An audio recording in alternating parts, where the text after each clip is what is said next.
3 साल पहले राजधानी दिल्ली के बुराड़ी कांड से हर कोई वाकिफ है, जहां एक ही परिवार के 11 लोगों ने खुदकुशी कर ली थी।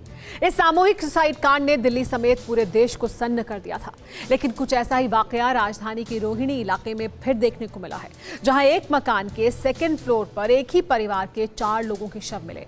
आखिर कैसे इन 4 लोगों की मौत हुई, इससे शहर सहमा हुआ है, और क्या है मौत की वजह, ये सब जानना चाहते हैं।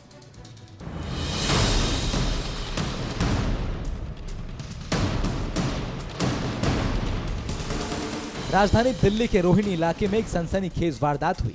एक ही परिवार के 4 लोगों की लाशें घर में मिलने से हड़कंप मच गया।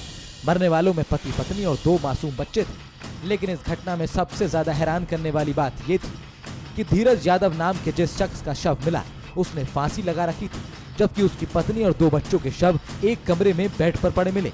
ऐसे में आशंका ये भी जताई जा रही है कि पति ने पहले अपनी पत्नी को मारा, फिर दोनों बच्चों को और आखिर में खुद की भी जान दे दी। जो घर आप सामने देख रहे हैं, इसके 2nd फ्लोर पर धीरज यादव अपने परिवार के साथ रहते थे, जिसमें उनकी पत्नी और 2 बच्चे थे।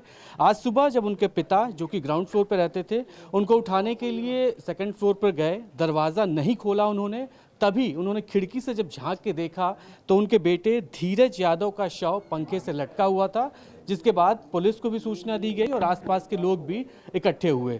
जब लोग और पुलिस घर के अंदर दाखिल हुए तो उन्होंने ये देखा कि घर के दूसरे कमरे में धीरज की पत्नी और उनके 2 बच्चों की लाश पड़ी थी। उनके शरीर पर चोट के निशान थे। वहीं धीरज जो पंखा है उससे लटके हुए थे। लेकिन बड़ा सवाल ये कि आखिर एक ही परिवार के 4 लोगों की मौत कैसे हुई। धीरज यादव अपने पूरे परिवार के साथ रोहिणी के 3 मंजिला मकान में रहते थे। ऐसे में किसी भी अनहोनी की भनक परिवार को कैसे नहीं लगी? क्या धीरज यादव ने आत्महत्या की, और ऐसा किया भी तो क्यों? ये जानने के लिए हमने धीरज यादव के परिजनों से बात की। उनके 2 बच्चे हैं, एक 3 साल का, एक 6 साल का। बच्चों की दोनों की कंडीशन, बड़ा तो फिर भी ऐसा था, ठीक था, थोड़ा बोलता नहीं था, वो मम्मी पापा सिर्फ बोलता था।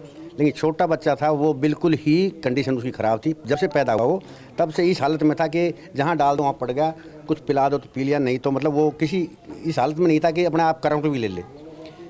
अमूमन उन्हीं बच्चों को लेकर के उनका आपसी मनमुटाव या झगड़ा फसाद होता था। परिवार के मुताबिक अमूमन धीरज और उसकी पत्नी के बीच बच्चों को लेकर झगड़ा होता था। 31 मार्च की रात को भी ऐसा ही हुआ, लेकिन झगड़ा इस कदर बड़ा कि 4 लोगों की जिंदगी पर भारी साबित हुआ। दिल्ली से ब्रजेश तिवारी के साथ ब्यूरो रिपोर्ट, TV9 भारतवर्ष।